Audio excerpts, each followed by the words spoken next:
Hi, welcome to Be Joyful 24/7. Today's segment is going to be something completely different from what I've made so far.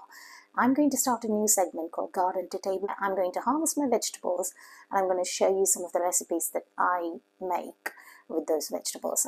My goal is to make sure that at least one of the ingredient or one vegetable, at least one of them, is from the garden. Where it's possible, I'll try and just make sure that everything that I harvest is from a garden, but it is weather dependent, especially in the UK, and also not always you're going to have everything growing around that same time. So today's recipe is going to be something called Paneer dosa. And if you're not a South Indian and if you're tuning in and you want to just learn some South Indian cooking, so a dosa is actually a pancake that's made out of batter that we specially make and ferment and leave it for a couple of days to ferment. Well, I will try and make sure I at some point add a recipe for how to make the batter, but you don't have to necessarily use it in dosa, but you can also use this for chapatis or even tortillas, and you can use it like a little wrap, and this is going to be like a filling that you can use for any sort of like pancake or any sort of savory sort of like wrap. So it's going to be made from cottage cheese, which is called paneer. So let's harvest some vegetables that we can use in our cooking. Here I am harvesting some onions for this recipe. These are red onions that I've grown from seed. I've got some garlic. I'm now harvesting my tomatoes.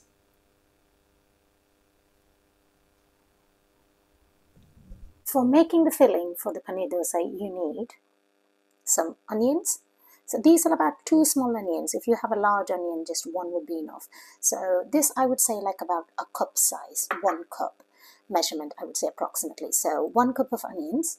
I have some ginger and garlic. I will be grinding this into a little paste. And I need 1 tomato. So this is about like a medium-sized tomato. If it is small, just use 2. If it is a large tomato, just 1 would be enough, or even half if it's like a buffalo tomato. And you need some paneer, which is grated. I've used one of these graters, which I've used the largest side of it. You do need 2 cups of them.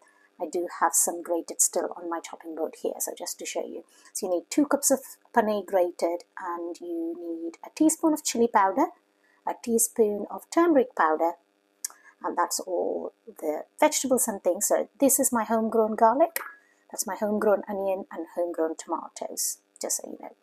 And from my spice box, I'm going to use some fennel seeds and some cumin seeds to season it. And that's all we need for this recipe.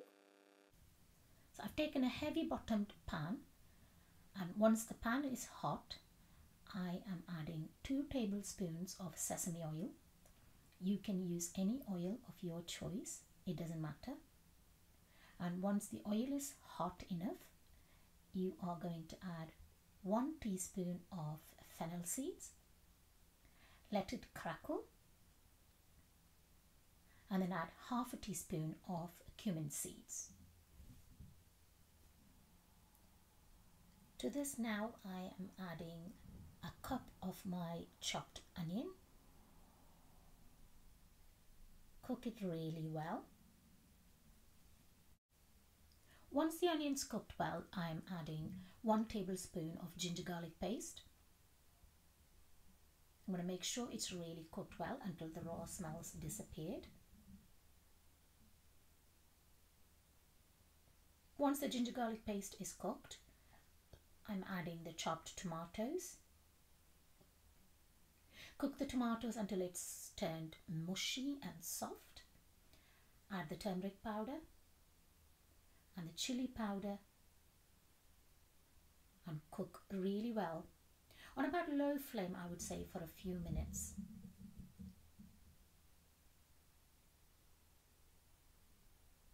Once it's cooked for a few minutes, add some salt to taste.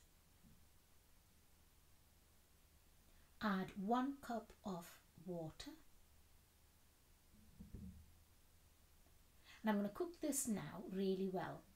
So I'm going to bring it to boil first.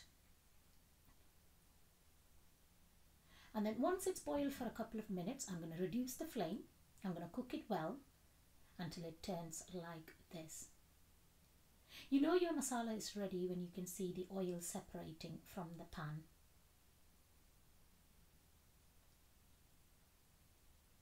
I want to add the chopped grated paneer. I'm adding 2 cups here. I'm going to mix it well and I'm going to cook it on low flame again for about 10 to 15 minutes, I would say. Make sure it's really low, otherwise it will stick to the bottom of the pan. Once I've cooked it for about 10 minutes, I'm adding some garnish of chopped coriander. This is optional. If you don't like coriander, please skip this part, and your filling is now ready. This is my dosa batter that I've already got ready. This is a seasoned pan for dosa, that's why it looks black, by the way. I'm going to heat my pan and make my dosa. So at this point you can use a tortilla or chapati or anything else for your filling.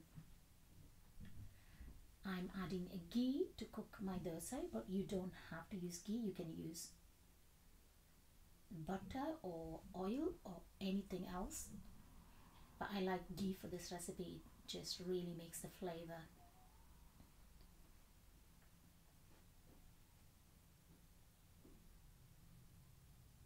Once my dosa is cooked on both sides, I am going to add the paneer filling onto one side like this. I'm going to make sure it's folded over and cooked on one side for a couple of minutes. It doesn't have to be for long because remember, everything is already cooked. This is just to seal. And then I'm going to make sure I'm turning it over, cooking it for another couple of minutes on the other side as well. And this is how it looks. I've just cut it so you can see the filling inside. And this is how my paneer dosa looks. I really hope you enjoyed this segment of me making something with the vegetables that I've harvested. I'm really hoping to make more of this garden to table segment where you can actually see the produce, but also you can learn some cooking as well, especially if you're interested in South Indian cooking and you want some simple recipes that are going to taste delicious as well. I will see you in the next video. Bye.